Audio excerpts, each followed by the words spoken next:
Well, what's up again there, guys? Brian here, the Three Topics Gamer, here to give you another episode of my weekly Q&A to help people's questions or answer a series of questions that have been sent to me over the past week.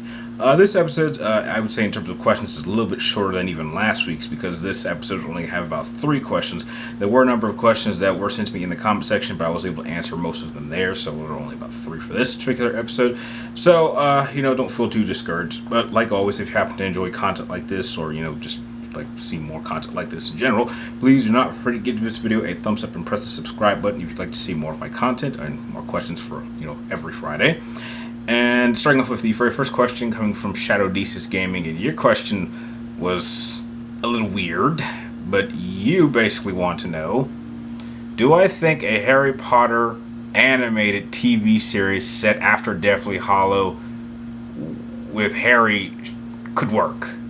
No, I don't think it could work. What would you even base it on?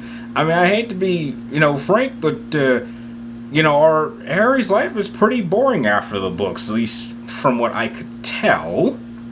I mean, he's not fighting. I believe he becomes an aura, but, I wouldn't expect him to be doing too much wizard hunting, going on too many adventures, especially him being a parent. I mean, I just don't think there's much of a story to be told around Harry Potter. I mean, his story was told, so yeah. And animated, I mean, I wouldn't even know where you would put that. Would you make it like an online series? I mean, it just seems like the type of thing that at this point in time, I think Harry Potter is in a very, very vulnerable spot, and J.K. Rowling would want to have her hands over everything, which I guess naturally should be the case because she is the writer, but let's just say she's in a very sensitive position where she has a tendency to make all these really, really awful decisions, which just seem to backfire in the end. So as it stands right now, I think Harry Potter would be very, very good if we just never went back to it ever again. let's leave it alone. Let's focus on different parts of the wizarding world. So no, I personally would not like to see an animated series based around Harry. And I personally don't think it would work. I just don't think there's much more of a story about him after the books. This is just my opinion. Next question comes from Allure Cerna, and you want to know, why was God of War Ascension as hated of a game wait, hang on a second. Why was God of War Ascension a hated game in the God of War franchise? Where did you get this impression that you hated it? I mean, I've heard people say they disliked it, but even I couldn't figure that out because overall it was a very well-made game. Gameplay-wise, it was great. Visuals, it was absolutely great. I think where it was kind of starting to fall apart is maybe with the story, and I think the personalization of Kratos. This was without question like the most depressing Kratos. I mean, he did have a couple of rage moments, but I think the story that they were trying to tell tried to add backstory to things that I just don't think were necessary. Like apparently one of the Furies had a relationship with Ares, and that created a child, and Ares doing what he did to Kratos was planned, and I was like, this is really information that we don't necessarily need. But I would really be surprised to talk to someone who hated that game. Because just strictly from a game's perspective, it was a very legitimate God of War game in every single department, just outside of story, which I would openly say the story was probably one of the weaker stories. But I would never even classify that game as like a weak game. I mean, I think the lowest I would ever give that game is like a 7.5, but even then, it's still legitimate, and I'm happy to own it. So yeah, I'm just as confused as you if a lot of people hated that game, because I don't see a reason to. You could pick it up and play it, and it played just fine. And the last question of the episode is probably the deepest question I got for today's episode, and it comes from Brady Burke, and this is definitely going to be very extensive. And you want to know, what was my inspiration behind becoming a YouTuber and making a YouTube channel? Okay, we gotta go back a long time.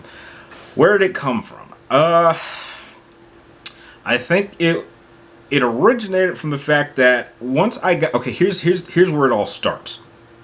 Some of you guys may know. Now this is what's going to really drag up most of the video editing time. So I will prepare myself. Okay, after graduating high school, I actually went to Arizona, and I went to go get a degree in game design. So I was one of those naive people, naive gamers who really loved gaming, and I still do. And I think that I'll always love gaming to the day I die. And I thought, how cool would it be? Heck, I spend all this time playing games. Why not I actually make games? Okay. Well, here's what they don't tell you. Here's what I didn't really anticipate going in.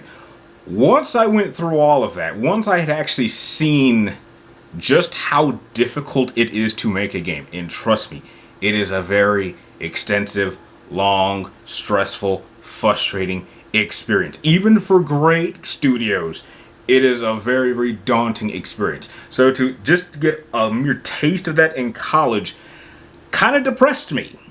So I was depressed. Like, the beginning of my period of depression was started because I was now kind of lost. I knew I wanted to do something in the gaming industry, but I couldn't go into game design, so I was like, what else could I do? And then I, was just surfing on the internet, and I happened to run across a YouTuber, a very special YouTuber who I still watch today and I'm very good friends with. And I happened to watch her content, and she took a very different position in the gaming industry. She definitely did a lot more reporting on it, and I thought that was cool. Because if I can't make games, I thought how cool would it be to actually just discuss games and talk about it and have a media like presence in the gaming industry. And that's kind of where the idea of perhaps even wanting to start a YouTube channel to begin with started. And I would say the second part of that really came from my brother kind of pushing me, because I told him this idea and I was like, well, I went through college. I have all this knowledge. I have this intimate, not experience, but intimate understanding of how the process of creating a game is. But I would rather much kind of report on and have a much more wider viewpoint on the gaming industry as a whole. I wouldn't just like to focus on just software. I like to focus on hardware and all these other different departments. I think that would be really, really interesting. So he kind of pushed me to do it. And the channel was initially kind of like, in a way, it was semi-named after that YouTuber who I still watch and am great friends with her. And it was just kind of a way to kind of honor her, how she inspired me to do so, and still does to this day. And it wasn't until maybe a year, because believe it or not, I think within the first 6 months, because I didn't have, because those for that first year for any YouTuber, if you don't have immediate success, is a very, very difficult process. And at one point, I really did think about quitting, but it wasn't until maybe either the second or third year that I realized that everything I was doing on my channel was stuff that I had been using and doing when I was in high school. And it took me back a while. It was like, because the program that I was in throughout high school was called AOC, which stands for Academy of Communications. And that dealt with a lot of, working with news channels and media research and journalism and working with cameras and doing editing. I didn't realize, I was like, holy snap, everything that I'm using for my channel, and still do, was stuff I was using throughout high school. So maybe I should have headed down that path to begin with. I think had I done that, I might have started maybe not a channel as early as I did, but maybe I would not have been inspired by that person. Maybe I would have eventually thought that maybe I could, jump into it my own way. So I kind of had to go through that weird kind of period before getting to where I am now.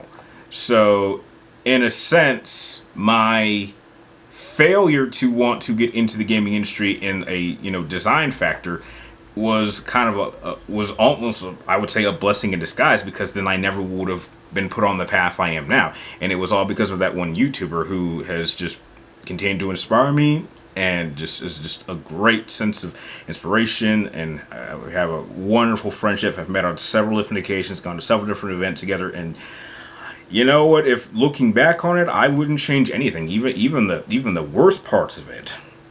So yeah, I mean, the story goes a little bit more deeper, but not to drag this out any longer than I think it should be. That's really where my initial inspiration to become a YouTuber was started. It was started unknowingly from my experience in high school, my failure once I got out of game design, and just running into a YouTuber who was doing exactly what I had wanted to do or didn't know I wanted to do, and realized that I already had the initial skills to do it. So yeah, I think those elements all together have helped kind of form the path that I'm currently on and probably will still remain on for several more years to come. So I really want to thank you, Ray Burke, for sending me a question that really went in deep, very, very personal. I love those kind of questions, so you guys get to know me more.